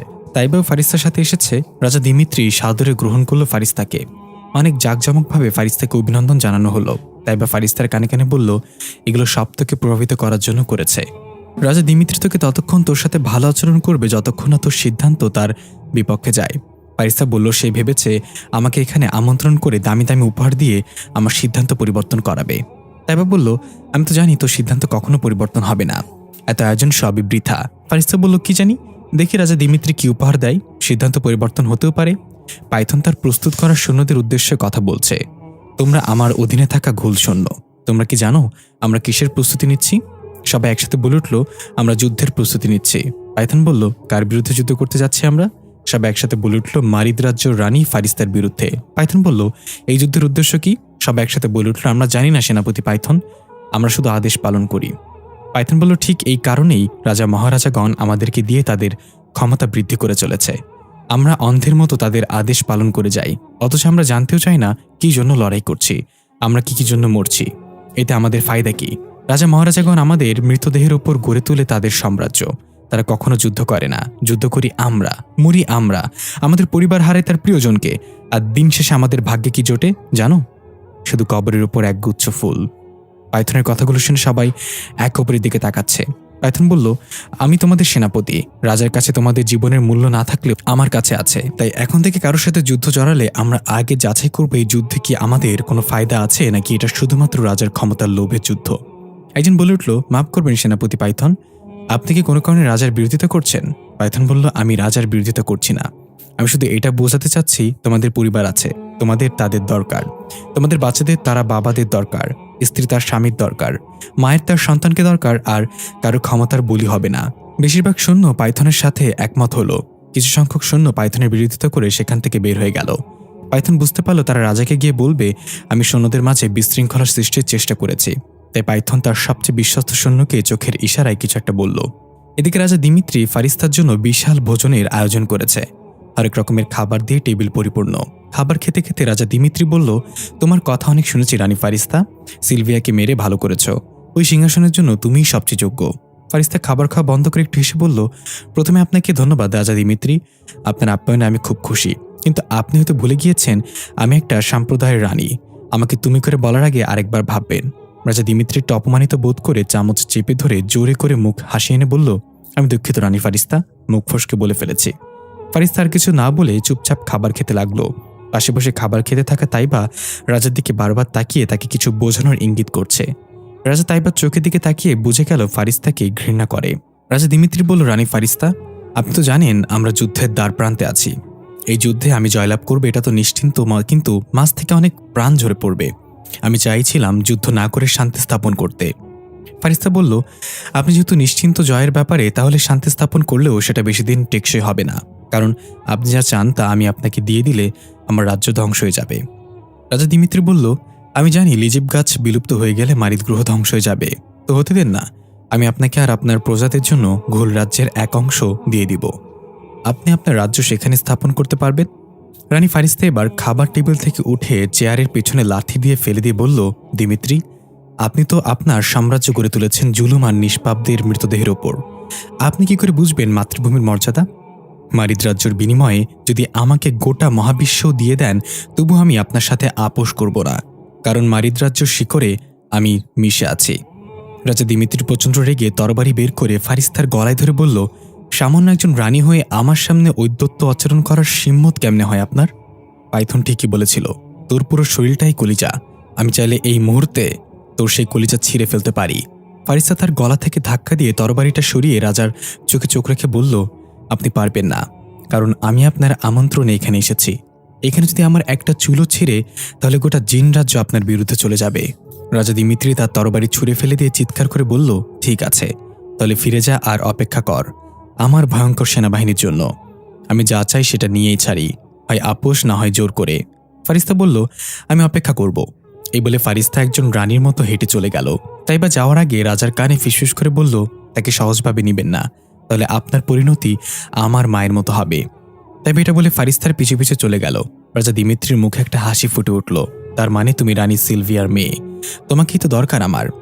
ফারিস্তা রাজপ্রাসাদ থেকে বের হয়ে তাইবাকে বলল, তাইবা, তুমি মারিদ রাজ্যে ফিরে আমাদের সেনাবাহিনী প্রস্তুত করো, রাজা দিমিত্রি যে কোনো সময় আক্রমণ করবে। তাইবা বলল, তুই যাবি না? ফারিস্তা বলল, যা বলেছি তা কর, প্রশ্ন করিস না। তাইবা আর কোনো কথা না বলে চলে গেল। ফারিস্তা অন্যদিকে চলে গেল। দৃশ্য চলে এলো পৃথিবীতে। জিজার তালিব স্কুল মাঠে বেঞ্চের ওপর বসে আছে। জিজা তালিফের দিকে রাগান্বিত দৃষ্টিতে তাকিয়ে আছে। তালিফ আর চোখে জিজার দিকে তাকিয়ে বিড়বিড় করে বলছে, এই রাগ এখন কিভাবে ঠান্ডা করা যায়। খাবারের অফার করে দেখি। জিজা, তুমি কিছু খাবে? আইসক্রিম, বাদাম ভাজা, ঝালমুড়ি, করলার আচার, মিষ্টি কুমড়ার চিপস, পাইন বাদে আপেল, বিচি ছাড়া পেয়ারা, বলো কি খাবে? জিজা চোখ মুখ লাল করে হুঙ্কার দিয়ে বলল, তালিপ্পা, আমি তোরে খামু। এই বলে তালিফের গালে কামড় দিয়ে ধরল। তালিফ মা গো বাবা গো বলে চিৎকার করে উঠল। কিছুক্ষণ আগের দৃশ্য। তালিপার জিজা প্রিন্সিপালের সামনে দাঁড়িয়ে আছে। প্রিন্সিপাল ছিল একজন মধ্যবয়সী মহিলা। মেকআপ করে চেহারার পিচ ঢালাই রাস্তার মতো করে ফেলেছে। কপালে ইয়া আবার একটা কালো টিপ, ঠোঁটে বুলবুল পাখির পেছনের মতো লাল লিপস্টিক, মাথার চুল সম পাপড়ির মতো ফুলিয়ে রেখেছে, কানে ট্রাকের চাকার মতো বড় বড় দুইটা রিং দুল। কিছুক্ষণ পরপর আয়না দেখছে। জিজা তালিফের দিকে তাকিয়ে মুচকি মুচকি হাসছে তার সাজসজ্জা দেখে। তালিফ মুখে আঙ্গুল চেপে চুপ থাকতে বলল জিজাকে। প্রিন্সিপাল ম্যাডাম খুব স্টাইলিশ করে বলল, তাহলে আপনি আপনার মেয়েকে আমাদের স্কুলে ভর্তি করাতে চান, কিন্তু এত স্কুল থাকতে এই স্কুল কেন? একটা বিশেষ কারণ বলেন। তারিফ বলে, আসলে মানুষের কাছে শুনেছিলাম এই স্কুল সৌন্দর্যে ভরপুর, তাই এসেছিলাম মেয়েকে নিয়ে। কিন্তু প্রিন্সিপাল ম্যাডাম বলল, কিন্তু কি? তালিব বলল, কিন্তু আপনাকে দেখে বুঝলাম স্কুলের সব সৌন্দর্য আপনার সৌন্দর্যের কাছে ফেল। কি অপরূপ দেখতে আপনি, দেখে বোঝাই যায় না আপনার এখনো বিয়ে হয়েছে। প্রিন্সিপাল ম্যাডাম পাম খেয়ে ফুলে খুশি বলল, কি যে বলেন না, দেখলেন সবাই বুঝলো আমি কত সুন্দরী, কিন্তু আমার আবাল জামাইটা বুঝতে চায় না। জিজা তালিফকে চিমটি কেটে বলল, কি করছো তুমি? তালিফ জিজার কথায় ধ্যান না দিয়ে বলল, কি বলেন ম্যাডাম, এক কাজ করেন, ধানমন্ডি 1/2 মেন রোডের সাথে 7 ভাই চমকা বিল্ডিং এর 2য় তলায় আপনার স্বামীকে নিয়ে যান জলদি। প্রিন্সিপাল ম্যাডাম অবাক হয়ে বলল, কেন কেন কেন, সেখানে কি? তালিফ বলল, আরে ওইটা একটা নামকরা চক্ষু হাসপাতাল, আপনার স্বামীকে ইমিডিয়েটলি চোখের ডাক্তার দেখান। এমন ন্যাচারাল সৌন্দর্য যে দেখতে পায় না তার চোখে সমস্যা আছে নিশ্চিত। প্রিন্সিপাল ম্যাডাম আরও ফুলে গিয়ে বলল, এই দেখেন, আপনি কিন্তু একটু বেশি বলছেন, তবে আপনাকে কিন্তু আমার খুব পছন্দ হয়েছে। তা আপনার মেয়ের স্কুলের বেতন কত ধরেছেন লাইব্রেরি থেকে? তালিফ কান্নার ভান করে বলল, কি কইতাম ম্যাডাম, মাসে 10,000 টাকার কথা বলেছে, কিন্তু আমি তো গরিব মানুষ, এত টাকা কিভাবে দিব বলেন? প্রিন্সিপাল ম্যাডামও কাঁদো কাঁদো গলায় বলল, কি কাজ করেন আপনি? জিজা বলল, পাম দেয়। তালিফ কাশিতে জিজার পায়ে পাড়া দিল। প্রিন্সিপাল ম্যাডাম অবাক হয়ে জিজ্ঞাসা করলো, পাম দেয় মানে? তালিফ হেসে বলল, পাম মানে আমি আসলে সাইকেলের গ্যারেজে কাজ করি, সাইকেলের চাকায় পাম দেই, সেটাই বলেছে। প্রিন্সিপাল ম্যাডাম বলল, আচ্ছা ঠিক আছে, আপনার মেয়ের ফি আমি অর্ধেক করে দিলাম, আপনি টাকা পয়সা নিয়ে কোনো চিন্তা করবেন না। তালিফ অন্যদিকে ফিরে দাঁতে দাঁত চেপে বলল, ইয়েস, কাজ হয়েছে। তারপর চোখে ছ্যাপ লাগিয়ে আবার কান্না করার ভান করে বলল, ম্যাডাম আপনি মানুষ না, আপনি তো ফেরেশতা, যেমন আপনার সৌন্দর্য তেমন আপনার দয়া। প্রিন্সিপাল ম্যাডাম আরও ফুলে গিয়ে বলল, আপনিও না? আচ্ছা ঠিক আছে, তাহলে কাল থেকে আপনার এই পরীকে ক্লাসে পাঠিয়ে দিবেন, দেখে বোঝা যায় আপনার মেয়ে অনেক ব্রিলিয়ান্ট। তালিব বলল, বয়লার মানে? জিজা বলল, গাধার বাচ্চা, ব্রিলিয়ান্ট বলেছে। তালিব বলল, ও ও হ্যাঁ হ্যাঁ হ্যাঁ, অনেক ব্রিলিয়ান্ট, আমার মেয়ে তো ABCD 100 পর্যন্ত পড়তে পারে, তবে অঙ্কে একটু দুর্বল। জিজা কপালে হাত দিয়ে দাঁড়িয়ে রইল আর মনে মনে বলল, এখান থেকে একবার বাইরে যেয়ে নেই, তারপর তোমাকে বোঝাচ্ছি। প্রিন্সিপাল ম্যাডাম বলল, ABCD 100 পর্যন্ত পড়তে পারে মানে? ABCD তো আছে 26 পর্যন্ত। তালিব বলল, তাই নাকি? আচ্ছা তাহলে 3 বার পড়লেই তো 100 পর্যন্ত হয়ে যাবে। প্রিন্সিপাল ম্যাডাম বলল, না না, 3 বার পড়লে তো 78 বার হবে। তালিব বলল, আগেই বলেছি আমার মেয়ে অঙ্কে একটু দুর্বল। প্রিন্সিপাল ম্যাডাম হেসে দিয়ে বলল, অঙ্কে কি দুর্বল সেটা তো দেখেই পাচ্ছি, তবে আপনি কিন্তু খুব মজার মানুষ, এই বয়সে এতটা হাসি খুশি থাকেন। তালিব বলল, ধন্যবাদ ম্যাডাম, আমি কিন্তু চাইলেই খুশি থাকতে পারি।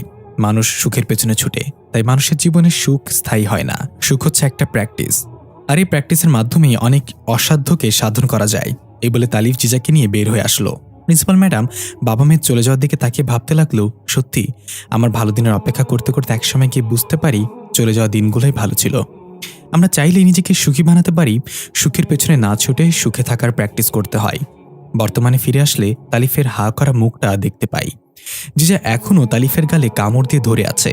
তালিফ বলতে লাগলো, আরে আমি কি করেছি দেখেছো, এক পামে 5,000 টাকা কমে গেছে, দিস ইজ বিজনেস। জিজা কামড় ছেড়ে মুখ ফুলে বলল, তুমি তো কিপটা কেন? তালিফ গাল ডলতে বলল, একটু কিপটা না হলে দুনিয়ায় টেকা মুশকিল, বুঝছো? এখন স্কুলে তোমার প্রতি প্রিন্সিপালের একটা আলাদা ভালোবাসা থাকবে, দেখো। জিজা বলল, চলো বাসায় চলো, তোমাকে মলম লাগিয়ে দিব। তালিফ বলল, আরে না, এই সামান্য কামড়ে মলম লাগানোর দরকার নেই। জিজা বলল, আমি কামড়ের কথা বলছি না, বাসায় গিয়ে তোমার হাত মুচড়ে দিব আমি, এই হাত আমাকে দিয়ে দে তালিফ। তালিফ হাত পকেটে ঢুকে বলল, আমি দিব না। তখনই জিজার মাথা ব্যথা হতে লাগলো। জিজা মাথা চেপে ধরে চিৎকার করে উঠল। তালিব কিছু বুঝতে না পেরে তাড়াতাড়ি জিজাকে ধরে বলল, কি হয়েছে জিজা, এমন করছো কেন? জিজা বলল, কি আমার ব্রেনে প্রবেশ করার চেষ্টা করেছে তালিফ। দৃশ্য চলে গেল ঘোল রাজ্যে। ফারিস্তা পাহাড়ের চূড়ায় গিয়ে ঘোল রাজ্যের সৌন্দর্য দেখছে। বিশাল বিশাল পাহাড় আর সবুজ গাছপালায় ঘেরা এ রাজ্য অনেক নিষ্পাপ জিনের মৃত্যুর সাক্ষী। খুব তাড়াতাড়ি এই রাজ্য জালিম মুক্ত হবে। পেছনে কারোর উপস্থিতি টের পেয়ে ফারিস্তা না তাকিয়ে বলল, আমি জানতাম তুমি আসবে। দেখা গেল পেছনে পাইথন দাঁড়িয়ে আছে। পাইথন বলল, আপনি না দেখে কিভাবে বুঝলেন আমি এসেছি? ফারিস্তা পাইথনের দিকে একটু তাকিয়ে হেসে বলল, একজন সত্যিকারের রানী হতে হলে দুই চোখ যথেষ্ট না পাইথন। এমন কিছুই দেখতে হয় যেটা বাহ্যিক চোখে দেখা যায় না। পাইথন বলল, আপনি আমার অতীত জানলেন কিভাবে? ফারিস্তা বলল, তুমি বোধহয় আমার কথা বুঝোনি। আমি এমন অনেক কিছু জানি বা দেখি যা সম্পর্কে তোমাদের কল্পনাও নেই। পাইথন বলল, তাহলে তো এটা জানার কথা আপনার রাজপ্রাসাদে একজন বিশ্বাসঘাতক ঘুরে বেড়াচ্ছে। ফারিস্তা বলল, হ্যাঁ জানি, তবে সেটাকে এখনো জানতে পারিনি। খুব তাড়াতাড়ি জানতে পারবো। এখন তোমার ব্যাপার কি বলো? বাবার হত্যার প্রতিশোধ নিবে নাকি এইভাবে রাজ্যের গোলামি করে যাবে? এর মাঝে পাইথনের বিশ্বস্ত সৈন্য এসে বলল, সেনাপতি পাইথন, যারা আপনার কথার বিরোধিতা করে রাজার কাছে যাচ্ছিল তাদের গলা কাটা দেহ জঙ্গলের অন্ধকারের গুহায় পড়ে আছে। আমার জন্য পরবর্তী আদেশ কি? পাইথন বলল, যারা আমার পক্ষে আছে তাদেরকে তৈরি থাকতে বলো। রাজা দিমিত্রির আরও প্রচুর সংখ্যক সৈন্য আছে। ধীরে ধীরে তাদেরকেও আমাদের পক্ষে নিয়ে আসতে হবে। যারা বিরোধিতা করবে তাদের দেহে মাথা থাকবে না। ফারিস্তা মুচকে এসে বলল, তাহলে প্রতিশোধের আগুন জ্বলতে শুরু করেছে? কোনো সাহায্য লাগলে আমাকে সবসময় তোমার পাশে পাবে। পাইথন বলল, আমার কারো সাহায্যের প্রয়োজন নেই। এটা আমার ব্যক্তিগত প্রতিশোধ, আর আমি একাই পারবো। আপনাকে ধন্যবাদ সত্যিটা জানানোর জন্য। এই বলে পাইথন চলে যাচ্ছিল। ফারিস্তা অন্যদিকে মুখ করে ঘোলরাজ্যের সৌন্দর্য দেখতে দেখতে পাইথনের উদ্দেশ্যে বলল, গারকুনকেও দরকার নেই? পাইথন থমকে দাঁড়ালো এবং ফারিস্তার দিকে এগিয়ে এসে অবাক হয়ে জিজ্ঞাসা করল, গারকুন? সে তো মারা গিয়েছে। ফারিস্তা অদ্ভুত একটা হাসিতে বলল, সেটা তো তোমাদের চোখে, আমার চোখে সে এখনো জীবিত। জঙ্গলের সেই ডাইনি ৩০ জন মানুষের দেহ থেকে সবার কনিষ্ঠ আঙ্গুল কেটে নিল। তারপর আঙ্গুলগুলো ফুটন্ত পানিতে সিদ্ধ করতে দিয়ে নিজে এসে বসে পড়ল তার গোল চক্রের মাঝে। তার সামনেতেই তরবারিটা রাখা যেটা দিয়ে রানী সিলভিয়াকে হত্যা করা হয়েছিল। এখন তরবারিটা তৈরি করা হচ্ছে ভ্যাম্পকে মারার জন্য। পাশে ভয়ঙ্কর দেখতে একটা পুতুল। ডাইনি সেই পুতুলটা উঠিয়ে পুতুলের কপালে লিখল জিজা, আর তারপর বিভিন্ন মন্ত্র পড়তে পড়তে নিজের মাথা ঝাঁকি দিতে লাগলো। এক পর্যায়ে পুতুলের মাথার সঙ্গে তার নিজের মাথা চেপে ধরল। ওইদিকে জিজা চিৎকার করে বলছে, তালিফ, তো আমার ব্রেনে প্রবেশ করতে যাচ্ছে, খুব যন্ত্রণা হচ্ছে, আমার মাথা আগুনে পুড়ে যাচ্ছে। এই বলে জিজা মাথা চেপে ধরে বসে পড়ল। তালিফ বুঝতে পারছে না কে জিজার ব্রেনে প্রবেশ করার চেষ্টা করছে। তালিফ পাগলের মতো করতে লাগলো জিজার এই অবস্থা দেখে। চোখ বন্ধ করে ফারিস্তার সাথে যোগাযোগ করতে চাইল, কিন্তু ফারিস্তাকে পাওয়া গেল না। ফারিস্তা এখন গোলরাজ্যের সবচেয়ে উঁচু পাহাড়ের উপর আছে, তাই কোনোভাবেই ফারিস্তার সাথে যোগাযোগ করা যাচ্ছে না। এটা তো তালিফ জানতো না। হঠাৎ তালিফের মনে পড়ল ফারিস্তা একদিন বলেছিল, কোনো রাক্ষস বা রানী যদি জিজার নাম জানতে পারে তাহলে সে জিজার ব্রেন নিয়ন্ত্রণ করতে চাইবে। জিজার ব্রেন তার নিয়ন্ত্রণে চলে গেলে সে জিজার সকল শক্তিও নিয়ন্ত্রণ করতে পারবে। তাই এটা কখনো হতে দেওয়া যাবে না। এমন পরিস্থিতিতে জিজাকে সম্পূর্ণভাবে ঢেকে দিতে হবে। জিজার একটা চুলও যেন দেখা না যায়, তাহলে সে ধীরে ধীরে জিজাকে ছেড়ে দিবে। আশেপাশে কিছু মানুষজন জিজার চিৎকার শুনে সাহায্যের জন্য এগিয়ে আসতে চাইল। তালিব জিজার কাছে যেতে নিষেধ করলো সবাইকে। জিজার ব্রেন নিয়ন্ত্রণের বাইরে চলে গেলে জিজার সবার জন্য ক্ষতিকর হয়ে দাঁড়াবে। তালিফ নিজের জামা খুলে ফেলল তাড়াতাড়ি। পাশে একজন দিনমজুরের কাছ থেকে টান দিয়ে তার গামছাটা নিয়ে নিল। ধীরে ধীরে এগিয়ে গেল জিজাকে ঢেকে দেওয়ার জন্য। তালিফ জিজার উপর কাপড় দিতে যাবে, তখনই জিজা অগ্নিশর্মা দৃষ্টিতে তালিফের দিকে তাকিয়ে বলল, আমার কাছ থেকে দূরে থাকো তালিফ, আমি তোমাকে আঘাত করতে চাই না। তালিফ ভয় না পেয়ে বলল, মামুনি, ওই দেখো গাছে তোতা পাখি। যে সেদিকে তাকালে তালিফ সাথে সাথে জামাত এবং গামছা দিয়ে জিজাকে চেপে ধরল। জিজার শক্তি খাটাতে লাগলো, খুব জোরাজোরি করলো, কিন্তু তালিফ কিছুতেই জিজাকে ছাড়ল না। গামছার জামা দিয়ে জিজাকে সম্পূর্ণ ঢেকে নিল। তবুও জিজা ছটফট করেই চলেছে। তালিফ তাকে ধরে রাখতে পারছে না। অনেক কষ্টে জিজাকে শান্ত করলো। ধীরে ধীরে জিজা নিজের মাঝে ফিরে আসতে লাগলো। ওইদিকে সেই ডাইনি তার মন্ত্রতন্ত্রের পরিমাণ আরও বাড়িয়ে দিল। দাঁড়িয়ে গঙ্গাতে গঙ্গাতে পুতুলটা মাথার সাথে আরও জোরে চেপে ধরল, কিন্তু এবার কিছুতেই সে জিজার ব্রেনে প্রবেশ করতে পারছে না। এর মাঝে তাইবা সেখানে সে হুঙ্কার দিয়ে বলল, ডাইনি বুড়ি, কি করছিস তুই? সাথে সাথে ডাইনি তার তন্ত্রমন্ত্র থামিয়ে তাইবার দিকে এগিয়ে এসে কালো কালো সুচালো দাঁত বের করে বিদঘুটে একটা হাসিতে বলল, ভ্যামকে নিয়ন্ত্রণে আনার চেষ্টা করছিলাম। তারপর রেগে ডাইনির গলা চেপে ধরে ঘরের খুঁটির সাথে লাগিয়ে বলল, আমার আদেশের বাইরে কাজ করার সাহস কিভাবে তোর? আমি কি তোকে বলেছি জিজার ব্রেনে প্রবেশ করতে? ডাইনি বলল, আমি ভাবছিলাম একবার যদি জিজার ব্রেনে নিয়ন্ত্রণ করতে পারি তাহলে তাকে ব্যবহার করে তোর অপূর্ণ ইচ্ছাগুলো পূরণ করব। তাইবার ডাইনিকে ছুঁড়ে ফেলে দিয়ে বলল, তোর এই আবলামির জন্য এখন ফারিস্তা বুঝে যাবে জিজার ব্রেনে কে প্রবেশ করতে চেয়েছিল। তরবারির কাজ কত দূর হলো? ডাইনি বলে উঠল, ওই তো ফুটন্ত পানি তৈরি তাদের শরীরের অঙ্গ দিয়ে। এখন এই পাত্রে তরবারি ভিজিয়ে রাখতে হবে। যতক্ষণ না তরবারির সব পানি শুষে নেয় ততক্ষণ এটা ভ্যাম্প মারার জন্য প্রস্তুত হবে না। তাইবা বলল, ফারিস্তা, তোকে খুঁজে পাবার আগেই কাজ শেষ হওয়া চাই। তোর এই বোকামির কারণে যদি আমার পরিকল্পনা নষ্ট হয় তাহলে ডাইনি বলল, চিন্তা করিস না, তার আগে সব কাজ শেষ হবে। এ বলে ডাইনি তাড়াতাড়ি গিয়ে তরবারিটা সেই ফুটন্ত পাত্রে ডুবিয়ে পাত্রটা ঢেকে দিল। তাইবা চলে যাচ্ছিল, তখন আবার ফিরে এসে বলল, আচ্ছা এখন আরেকটা জরুরি কাজ আছে। ডাইনি বলল, কি সেটা? তাইবা বলল, সুযোগ বুঝে সোনালী ঘরের সামনে থেকে অল্প কিছুক্ষণের জন্য পাহারাদারদের সরাতে হবে। রাজা দিমিত্রি আমার সাথে কিছু ঘুল সৈন্য পাঠিয়েছে, তাদেরকে গোপনে মারিদ রাজ্যে প্রবেশ করাতে হবে। তারা আমাকে সাহায্য করবে সবসময়। ডাইনি হু করে হেসে বলল, বেশ ভালো খবর এটা। রাজা দিমিত্রি যদি তোকে সাহায্য করে তাহলে ফারিস্তা কোনোদিনও তোর সাথে পেরে উঠবে না। তাইবা বলল, না বুড়ি, এতটা নিশ্চিত হওয়া যাবে না।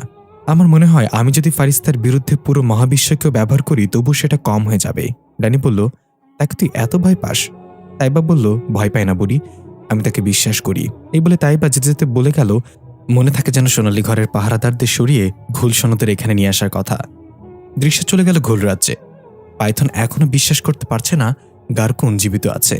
ফারিস্তা বলল, রানী সিলভিয়াকে মারার পর আমি যখন মারিদ রাজ্যে ফিরে আসি তখন গারকুনের নেতৃত্বে ছিল কিছু সৈন্য আমার বিরুদ্ধে আঙ্গুল তুলেছিল। তারা দাবি করেছিল ওই সিংহাসনের রানী সিলভিয়ার পর গারকুনের অধিকার, তাই আমাকে তারা রানী হিসেবে মানতে নারাজ। আমি শুধু তাদের মাঝে দুইজনের গলা ফেলে দিয়েছি, বাকিরা আপনা আপনিভাবে বসে চলে এসেছে। পাইথন বলল, আমার আগের রাজা দিমিত্রির সেনাপ্রধান ছিল গারকুন। সে ছিল একটা রাক্ষস, তার মাঝে না ছিল কোনো দয়া আর না ছিল মায়া। সে যেদিক দিয়ে যেত সব ধ্বংস করে ফেলত। কিন্তু পরবর্তীতে রাজা দিমিত্রি তাকে রানী সিলভিয়াকে উপহার হিসেবে পাঠিয়ে দেয়। আমরা সবাই ভেবেছিলাম রানী সিলভিয়াকে হত্যা করার পর আপনি গারকুনকেও হত্যা করেছেন। ফারিস্তা বলল, তাকে হত্যা করা আমার কাছে কিছুই ছিল না, তবে তাকে বন্দী করতে আমার বেশ বেগ পোহাতে হয়েছে। কয়েকশো সৈন্যকে সে একাই ঘায়েল করে ফেলেছিল। অবশেষে তাকে আমি বন্দী করেছি। এখন সে আমার সবচেয়ে গোপন কারাগারে আছে। পাইথন বলল, রাজা দিমিত্রির বিরুদ্ধে এই যুদ্ধে আপনি তাকে রাজার দুর্বলতা হিসেবে ব্যবহার করতে পারবেন, কিন্তু আমি একটা জিনিস বুঝতে পারছি না রানী ফারিস্তা। ফারিস্তা বলল, আমি জানি তুমি কি নিয়ে চিন্তা করছো। জিজা আমার মেয়ে হলে সে ভ্যাম্প হলো কিভাবে, তাই তো? পাইথন মাথা নেড়ে হ্যাঁ বলল।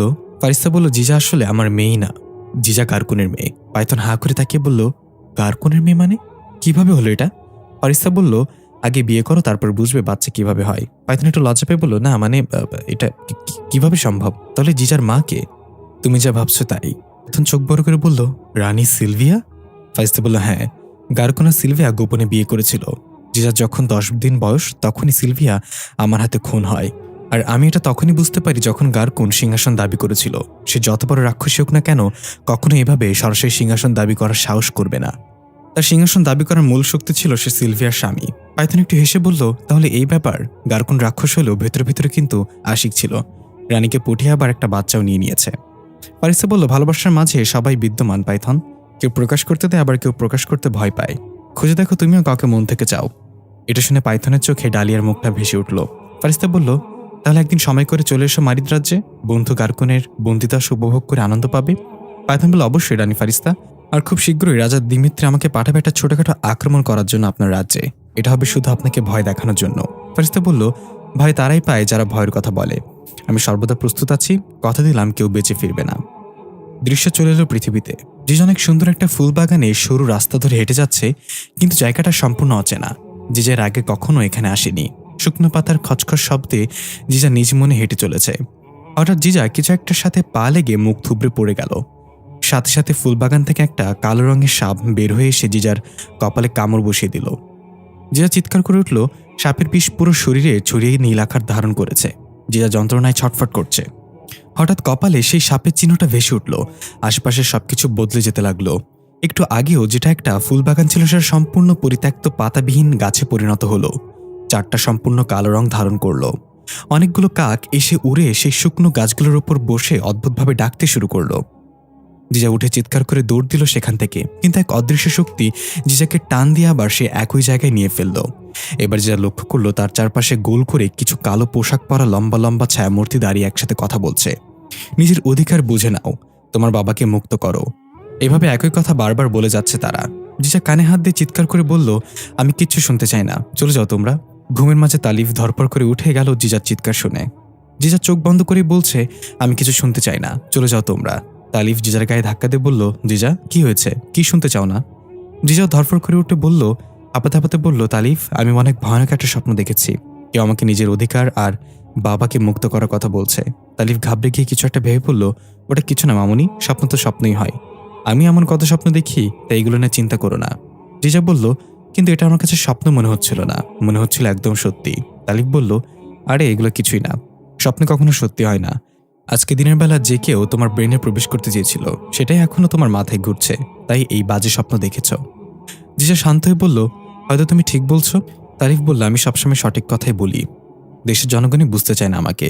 জিজা হেসে বলল, ভাগ্য ভালো যে তারা তোমাকে বোঝে না, যদি বুঝতো তাহলে প্রতিদিন গণপিটুনি খেতে জনগণের হাতে। তালিব বলল, তুমি কি আমাকে ইনডাইরেক্টলি পকেটমার বলতে চাচ্ছ জিজা? জিজা বলল, এতে চাওয়ার কি আছে, তোমার চেহারাই তো ছেঁড়া পকেটের মতো।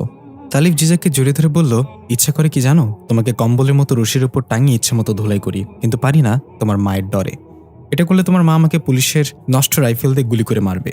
জিজা বলল, সেম সেম বাট ডিফারেন্ট। আমিও তোমাকে কিছু বলি না, কারণ আমার মায়ের ডরে। বেচারি অল্প বয়সে সাদা শাড়ি পরে ঘুরবে, এটা কেমন দেখায়?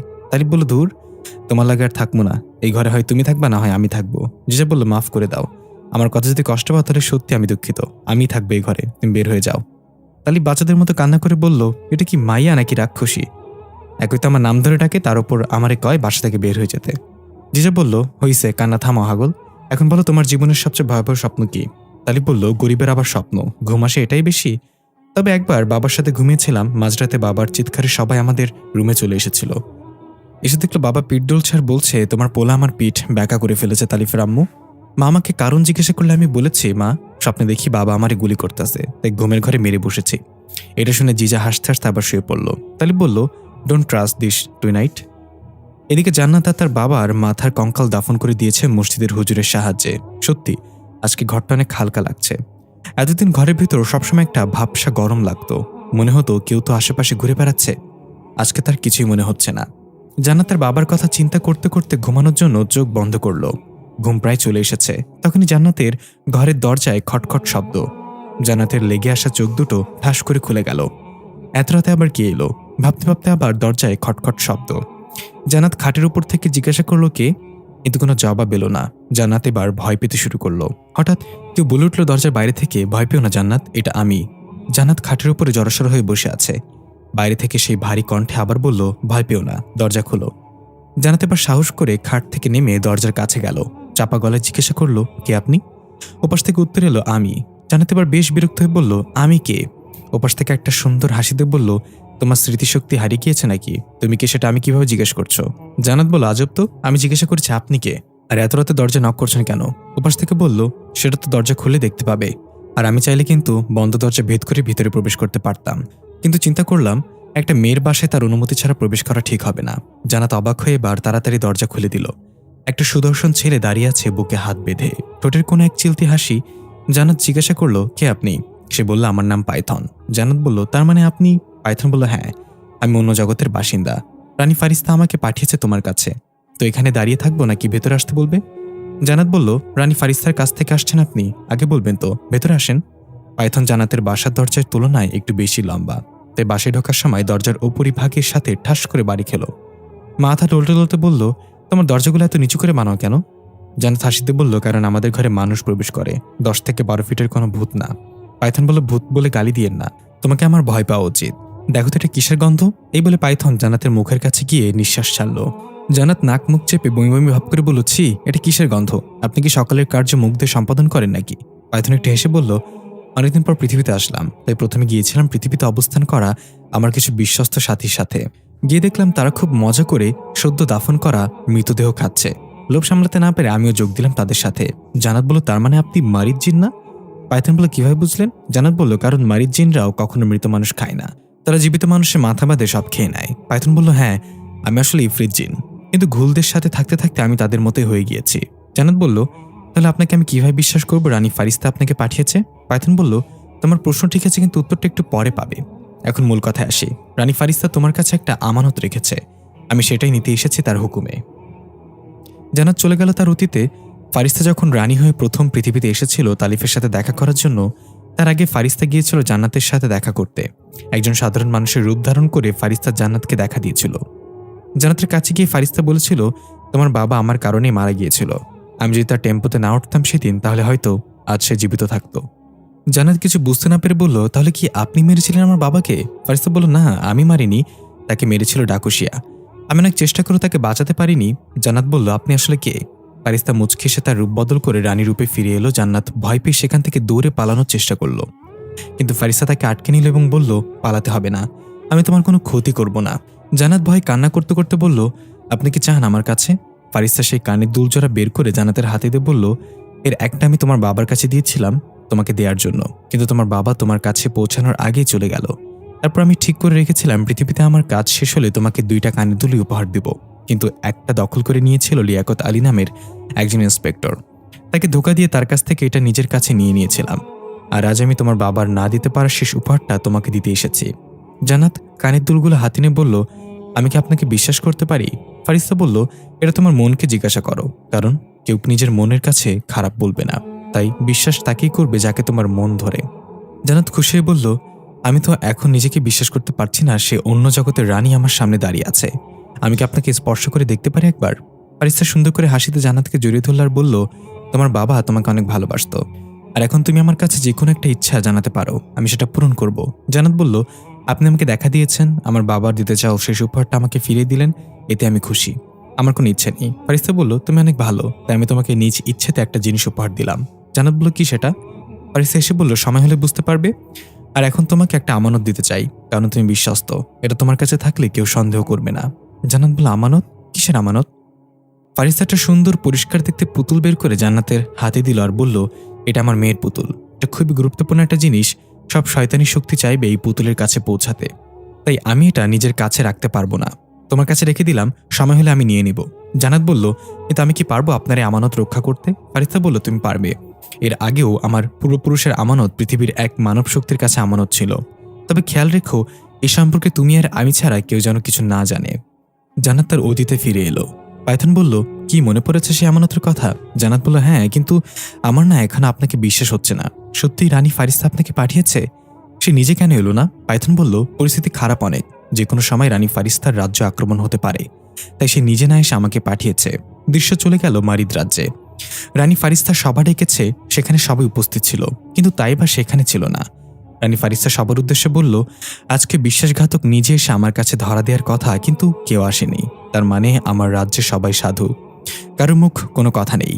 ফারিস্তা সবার দিকে একবার নজর দিয়ে বলল, ঠিক আছে, সুযোগ শেষ, এবার আমি খুঁজে বের করব বিশ্বাসঘাতককে, তারপর তাকে 2 ভাগ করে ফেলবো। এর মাঝে তাইবা ফারিস্তার আরাম করার কক্ষের সামনে থাকা প্রহরী জামার কলার ধরে টানতে টানতে রাজদরবারে এসে উপস্থিত হলো এবং তাকে ছুঁড়ে ফেলল ফারিস্তার পায়ের সামনে। সবাই হতবাক হয়ে তাকিয়ে আছে। ফারিস্তা তাইবাকে জিজ্ঞাসা করলো, এসব কি তাইবা, কি হচ্ছে এখানে? তাইবা বলল, মহামান্য রানী, আপনার কষ্ট করে বিশ্বাসঘাতক খোঁজা লাগবে না, আমি তাকে আপনার পায়ের কাছে এনে দিয়েছি।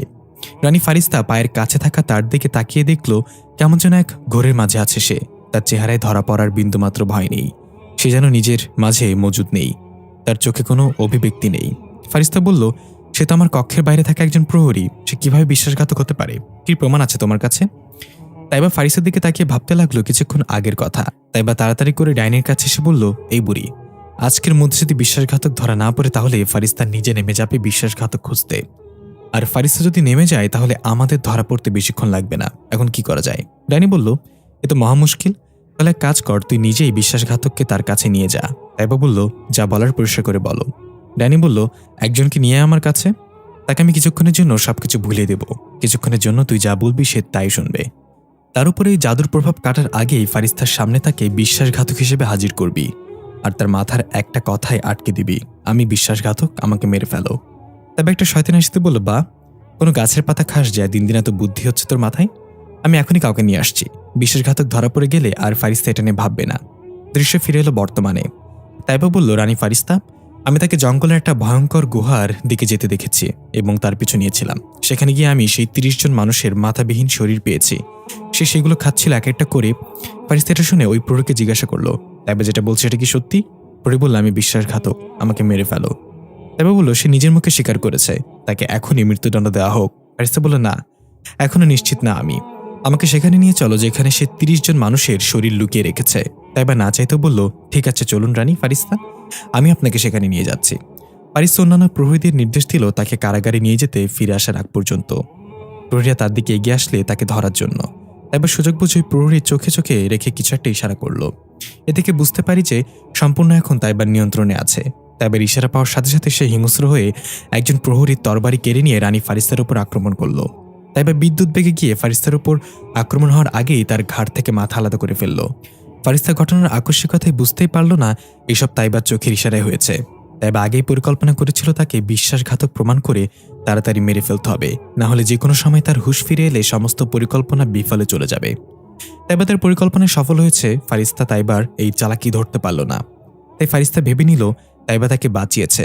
তাইবাকে ধন্যবাদ দিয়ে জড়িয়ে ধরে বলল, আমি জানি তুই সকল বিপদে আমার সামনে ঢাল হয়ে দাঁড়াবি। তুই আমার অনেক চিন্তা দূর করে দিছিস বিশ্বাসঘাতককে নিজ দায়িত্বে প্রকাশ করে। তাইবা বলল, তোর পিঠ পিছনে যে এমন বিশ্বাসঘাতকতা করবে আমি তাকে এইভাবেই মাথা আলাদা করে ফেলবো। তোর মতো রানী অমর হোক। ফারিস্তা খুব খুশি হলো এবং একসাথে রাতের খাবার খাওয়ার জন্য তাইবাকে আমন্ত্রণ করলো। তাইবা হাসি মুখে তা গ্রহণ করলো। দৃশ্য চলে এলো ঘোল রাজ্যে। রাজা দিমিত্রি পাইথনের নেতৃত্বে একটা ছোট সৈন্যদলকে পাঠালো মারিদ রাজ্যে আক্রমণ করার জন্য। এই আক্রমণ হবে শুধু ফারিস্তাকে ভয় দেখানোর জন্য। এরপরেও যদি সে আপোষ না করে তাহলে চূড়ান্ত আক্রমণ করা হবে। পাইথন তার সৈন্যবাহিনী নিয়ে রওনা হলো। এর মাঝে অধিকাংশ সৈন্য পাইথনের বাধ্যগত। কিছু সৈন্য আছে যাদের কাছে এখনও পাইথনের বাণী পৌঁছায়নি। হঠাৎ ঘোড়ায় চড়ে পাইথনের সেই সবচেয়ে বিশ্বস্ত সৈনিক এসে পাইথনের কানের কাছে একটা খবর দিল। খবরটা শুনে পাইথনের চোখ বড় বড় হয়ে গেল। পাইথন সবার উদ্দেশ্যে বলল, তোমরা মারিদ রাজ্যে প্রবেশ করার গোপন পথের সামনে গিয়ে অপেক্ষা করো, আমি সময় মতো পৌঁছে যাব। দৃশ্য চলে এলো পৃথিবীতে। দেখা গেল জান্নাতের বাসা থেকে পাইথন বের হয়ে যাচ্ছে পুতুলটা হাতে নিয়ে, মুখে তার পৈশাচিক হাসি। আজকে ভোরে তালিফ আর জিজা জগিংয়ে বের হয়েছে। জিজা তার শক্তি ব্যবহার করে রকেট গতিতে সবার আগে মাঠে এসে বসে বসে গুনগুন করে গান গাইতে লাগলো। প্রায় 10 মিনিট পর দৌড়ে হাঁপাতে হাঁপাতে তালিফ এসে বলল, এটা কিন্তু ঠিক হলো না জিজা, জগিং এভাবে হয় না, ধীরে ধীরে দৌড়াতে হয়। জিজা বলল, আচ্ছা আমি যদি এই গতিতে দৌড়াই তাহলে মারিদ রাজ্যে পৌঁছাতে কতদিন লাগবে? তালিব বলল, সেটা জেনে তোমার কাজ কি? তোমার মা যখন তোমাকে অনুমতি দিবে তখন তুমি যেতে পারবে, তার আগে না, বুঝছো? জিজা বলল, কিন্তু আমাকে কয়েকদিন যাবৎ অনেক টানে মারিদ রাজ্য। আমার মনে হয় কেউ আমার জন্য অপেক্ষা করছে। সে আমাকে ডাকে প্রতিনিয়ত, আমার কাছে সাহায্য চায়। তালিফ ধমক দিয়ে বলল, চুপ, এইসব শুধুই তোমার মনের ভুল। আমার কাছে বলছো, তোমার মায়ের কাছে সব কথা বলো না, তাহলে অনেক রাগ করবে। জিজা বলল, তোমার কি আমার কাছে কিছু লুকাচ্ছ ছোটবেলা থেকেই? তালিফ কথা ঘুরিয়ে পকেটে একটা চকলেট বের করে বলল, হ্যাঁ, এটা লুকাচ্ছিলাম, তবে কারো যদি না লাগে তাহলে আবার লুকিয়ে ফেলি। যে বলল, এই না না, আমার লাগবে। এই বলে ছু মেরে তালিফের হাত থেকে চকলেটটা নিয়ে খেতে খেতে বলল, আজকে দুপুরে স্পেশাল কিছু রান্না করবে আমার জন্য? তালিফ বলল, বিরিয়ানি। জিজা ভ্রুকুচকে বলল, বিরিয়ানি মানে? তোমাকে কি আমি বিরি আনতে বলেছি? তুমি আমাকে বিড়ি খাওয়াবে দুপুরে? তুমি না তোমার দাদির কিরা কেটেছিলে আর বিড়ি খাবে না? ওপর থেকে তালিফের দাদি বলল, এইবার খালি আমার নামে কিরা কাইটটা দেখ, এখান থেকে তোর মাথায় আমি স্যাফ ফেলাইমো। তালিফ কপাল চাপড়াতে চাপড়াতে বলল, আরে মা, আমি বিরিয়ানি বলেছি, বিড়ি আনতে বলি নাই। বলছি দুপুরে বিরিয়ানি খাবো আমরা। জিজা হাসিতে বলল, আগে বলবা তো, তাহলে চলো। তবে আজকে আমাদের মেহমান থাকবে, আমি জান্নাত আন্টিকেও দাওয়াত দিব। তারিফ বলল, হ্যাঁ, দুজন মিলে আমাকে পচানোর জন্য। জিজা বলল, কে বলেছে তুমি পচা? তুমি তো বাসি। এই বলে জিজা দৌড় দিল। তালিফও তার পেছনে ছুটতে লাগলো। বাসার কাছে এসে জিজা বলল, তুমি বাসায় যাও, আমি জান্নাত আন্টিকে নিয়ে আসছি।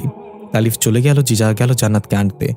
অনেকক্ষণ দরজা নক করলেও ভেতর থেকে জান্নাতের কোনো সারা শব্দ পাওয়া গেল না। বাধ্য হয়ে জিজা নিজের শক্তি ব্যবহার করে দরজার তালা ভেঙে ফেলল এবং ভেতরে প্রবেশ করে আস্তে আস্তে ডাক দিল, জান্নাত আন্টি। হঠাৎ জিজার চোখ পড়ল ছুপ ছুপ রক্তের দাগ ফ্লোরে। জিজা একটু ঘাবড়ে গিয়ে রক্তের দাগ অনুসরণ করে বাথরুমে গিয়ে পৌঁছালো। সেখানে জান্নাতের রক্তাক্ত আহত দেহটা পড়ে আছে। জান্নাতের এই অবস্থা দেখে জিজা এক ছুটে গিয়ে তালিফকে জানালো। তালিফ সবকিছু ফেলে তাড়াতাড়ি এসে দেখলো সত্যি সত্যি জান্নাত রক্তাক্ত অবস্থায় পড়ে আছে। তালিফ জান্নাতের নার্ভ চেক করে দেখলো এখনো তার নিঃশ্বাস চলছে। জিজা উপরের দিকে তাকিয়ে বলল, তালিফ ওপরে দেখো। তালিফ দেখলো সিলিংয়ের একটা অংশ ভাঙা, মনে হচ্ছে এখান থেকে কিছু একটা বের হয়েছে। তালিফ একটা চেয়ার এনে তার উপর পা দিয়ে সিলিংয়ের ভাঙা অংশ চেক করে একটা কাঠের বক্স পেল। বাক্সটা অনেক পুরনো। তালিফ কিছু একটা চিন্তা করে বাক্সটা জিজার হাতে দিয়ে বলল, তুমি এটা নিয়ে বাসায় ফিরে যাও, আমি তাকে হাসপাতালে নিয়ে যাচ্ছি। এর মাঝে জান্নাতের জ্ঞান ফিরে এলো। আলতো করে চোখ খুলে কাশতে কাশতে তালিফকে বলল, সে পুতুলটা নিয়ে গেছে। তালিফ বলল, আপনার এই অবস্থা কি করেছে? জান্নাত বলল, আমার যদি কিছু হয়ে যায় তাহলে এই বাক্সটা রানী ফারিস্তার হাতে পৌঁছে দিবেন দয়া করে। পর মুহূর্তই জান্নাত রক্তাক্ত মুখে একটু হেসে বলল, আমিও কি বোকা? আপনি রানী ফারিস্তাকে কোথায় পাবেন? জিজা এগিয়ে এসে বলল, জান্নাত আন্টি, আসলে রানী ফারিস্তা আমার মা, আর এই বোন মানুষটাই মারিদ রাজ্যর অঘোষিত রাজা। জান্নাত অবাক হয়ে বলল, কাল রাতেও কেউ এসে আমাকে ধোকা দিয়ে পুতুলটা নিয়ে গেছে, আর এখন তোমরা যা বলছো তাও যে ধোকা না, সেটা কিভাবে বিশ্বাস করব? জান্নাত আবার কাশতে লাগলো। জান্নাতের মুখ দিয়ে রক্ত বের হতে লাগলো। তালিফ খেয়াল করে দেখলো জান্নাতের পেটে বড় একটা ক্ষত, মনে হচ্ছে ধারালো কিছু ঢুকিয়ে দেওয়া হয়েছে। তালিফ বলল, কাল রাতে কি হয়েছিল জান্নাত? কে এসেছিল? জান্নাত তার পেটের ক্ষতের দিকে তাকিয়ে দেখতেই চিৎকার করে আবার জ্ঞান হারালো। জিজা বলল, এতক্ষণ তো সে ঠিকভাবে কথা বলছিল, তাহলে ক্ষত দেখার পর বেহুশ হয়ে গেল কেন? তালিব বলল, এক লোক তার মাঝে ক্যান্সার নিয়ে দিব্যি হাঁটাচলা, খেলাধুলা, খাওয়া দাওয়া সহ যাবতীয় সব কাজ হাসি খুশিভাবেই করত। কিন্তু সে জানতো না তার মাঝে ক্যান্সার বাসা বেঁধেছে। হঠাৎ একদিন পেটে ব্যথার কারণে ডাক্তারের কাছে গিয়ে তার ক্যান্সার ধরা পড়ে পরীক্ষা করার পর। তারপর 10 দিনের মাঝে তার অবস্থা করুণ হয়ে গেল। তার ওজনও কমে অর্ধেকে চলে আসলো। তার খাওয়া দাওয়া বন্ধ হয়ে গেল। খেলাধুলা তো দূরের কথা, যদি সেই লোকটা তখনও জানতে পারতো ক্যান্সার আছে তাহলে সে আগের মতো হাসি খুশি থাকতো। এখন জানাতে একটু কষ্ট হলেও কথা বলছিল ভালোভাবে, কিন্তু যখন তার ক্ষতটা দেখতে পেল তখন সে অজ্ঞান হারিয়ে ফেলল। এটাই সায়েন্স। যেটা বললো তার মানে এটা হলো মনের বাঘে খায় না, বনের বাঘে খায়। তাহলে বললো, গাধা তুমি উল্টো বলেছ, ওটা বনের বাঘে খায় না মনের বাঘে খায় এমন হবে। যে বললো, তুই গাধা, তো 14 গোষ্ঠী গাধা, আমি হলে গাধি হব।